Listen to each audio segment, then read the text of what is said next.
Please.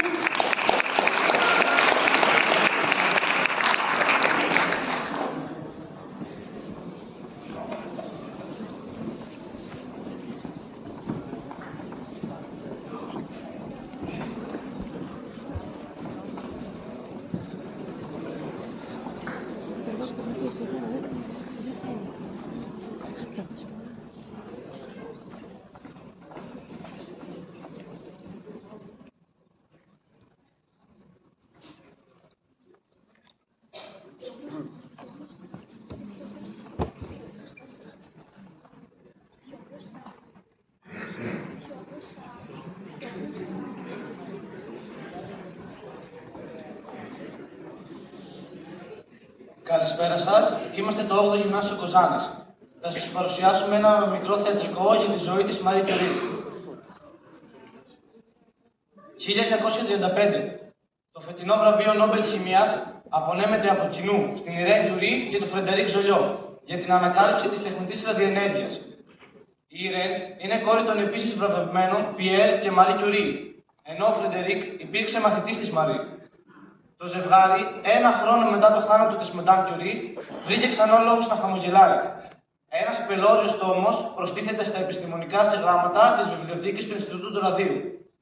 Στο γκρίζο εξώφυλλο το όνομα της συγγραφέως, κυρία Πιέρ Κιουρί, καθηγήτρια φυσικής στη Σορβόνη. Βραβείο Νόμπελ Φυσικής, βραβείο Νόμπελ Χημίας. Τίτλος: Ραδιενέργεια. Από μικρή έμαθα να ξεχωρίζω τα πάντα. Το καλό και το κακό. Το μικρό και το ασήμαντο. Να δίνω σημασία στα πάντα, εκτός από τον εαυτό μου. Σημασία έδωσα και στα μεταλλεύματα. Σε κάτι πέτρες που κανείς δεν τους έδωσε ποτέ σημασία. Τους έδωσα πολύ αγάπη και αυτές μου την επέστρεψαν. Με λένε Μαρή Σαλόμη Σκλοντόφσκα, είμαι Πολωνή και γεννήθηκα μια βροχερή μέρα του Νοέμβρη στη Βαρσοβία. Στην Πολωνία απαγορεύονταν οι γυναίκες να φοιτούν στα πανεπιστήμια. Έτσι η Μαρή φοίτησε στο παράνομο υπτάμενο πανεπιστήμιο. 1891. Η Μαρή δραπετεύει στο Παρίσι με ένα τρένο. Δεν θα ξεχάσω ποτέ τη στιγμή που κατέβηκα στη γεμάτη πλατφόρμα καπνού του Παρισιού. Ήταν η πρώτη φορά που ανέπνευσα τον αέρα μιας ελεύθερης πόλης. Κατάφερα και πήρα τα πτυχία των μαθηματικών, της φυσικής και της χημίας στη Σορβόνη.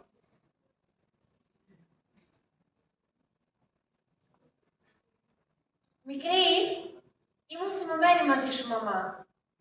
Μέχρι να γίνω 18, νόμιζα πως δεν μας αγαπάς. Πως εγώ και η Εύα σου είμαστε φόρτωμα.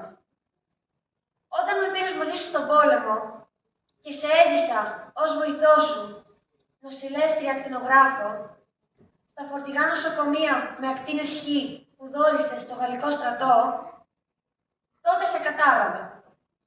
Τότε τα κατάλαβα όλα. Αυτό ήθελα τελικά. Να σε βλέπω ευτυχισμένη. Είχαμε την ίδια μοίρα. Κληρονόμησα όχι μόνο το πάθος σου, αλλά και την αιτία του θανάτου σου. Πεθάναμε εξαιτίας της ακτινοβολίας στη διάρκεια των ερευνών σου. 28 Μαρτίου 1902. Είναι δύο, Πιέρ. Να τη λέμε ραδιενέργεια. Αφού αυτή υπάρχει σε δύο χημικά στοιχεία του πισουρανίτη. Πάνε πει πώς. Πως υπάρχουν δύο ολοκαίρια στοιχεία. Και αν αυτό το λέμε ράδιο, αυτό... Τι αγαπάς πιο πολύ. Εσένα. Μετά. Την έρευνα. Μετά. Την Ιρένη. Μετά. Την πατρίδα μου. Τώρα να του πούμε Πολώνιο. Μεγάλη μέρα σήμερα για την επιστημονική κοινότητα. Η ανακάλυψη του νέου στοιχείου που λέγεται ράδιο είναι γεγονός. Το ζεύγος των επιστημόνων Πιέρ και Μαρή Κιουρί πέτυχαν ένα πραγματικό άθλο. 1903.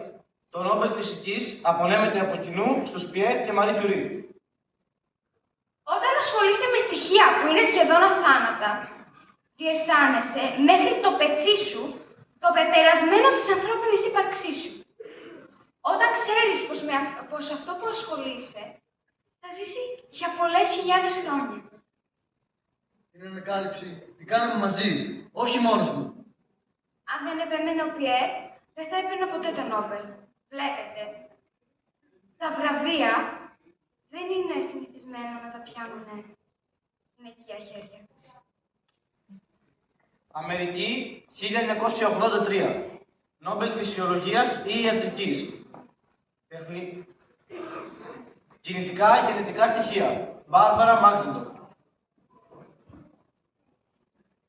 Η μητέρα μου ανησυχούσε πως η μόρφωση θα μου στερούσε έναν καλό σύζυγο. Ο πατέρας μου όμως με υποστήριξε. Έτσι ξεκίνησα την έρευνα. Όταν παρουσίασα τα στοιχεία, πολλοί με θεώρησαν τρελή. Έτσι σταμάτησα τις δημοσιεύσεις, αλλά όχι την έρευνα. Χρειάστηκε 3 ολόκληρες δεκαετίες για να αναγνωριστεί η ορθότητα της θεωρίας μου.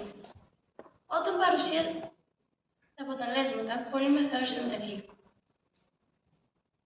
Το Νόμπελ άργησε, αλλά έφτασε όταν έγινα 81 ετών.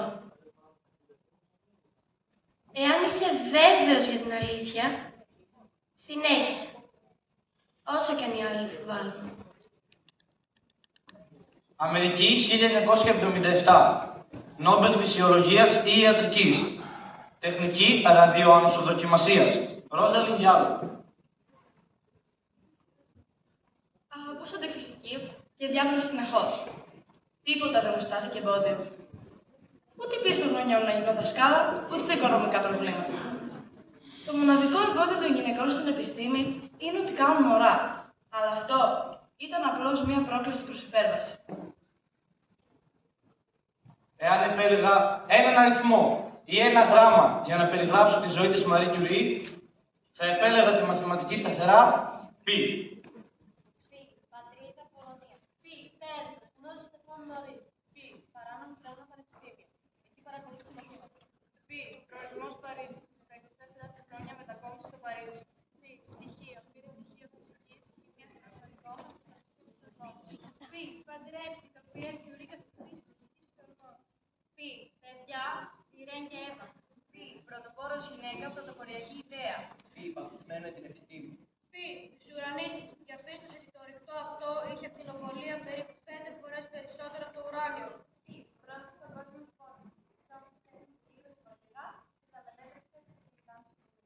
Π. Παγκόσμια αναγνώριση. Π. Υπεύθυνος στο Παρίσι το 1934. Χαρίζεται στη νύχτα τη ζωή, επιστήμη. Καθώς ο άνθρωπος προέρχεται από το μακρόχρόνιο κατασκευή της καραντίνας του Μερκουρίου. Π. Πρώτη γυναίκα που αποκρίθηκε από το Πανεπιστήμιο της Σορβόνης. Π. Πρώτη γυναίκα που πήρε Νόμπελ. Π. Πρώτη γυναίκα που πήρε Νόμπελ. Π. Πρώτη γυναίκα που δόθηκε το όνομά της σε ένα τμήμα της κοινωνίας. Π. Πρώτη επιστήμονα που δημιουργήθηκε το πρόσωπό του σε κάποια υπολογίσματα σε παλιά τεχνολογία. Επιστημόνισσες όπως η Μαρί Κιουρί αποτελούν απόδειξη ότι η επιστήμη δεν έχει φύλο. Ότι οι κανόνες και οι ταμπέλες μπορούν να παραμεριστούν.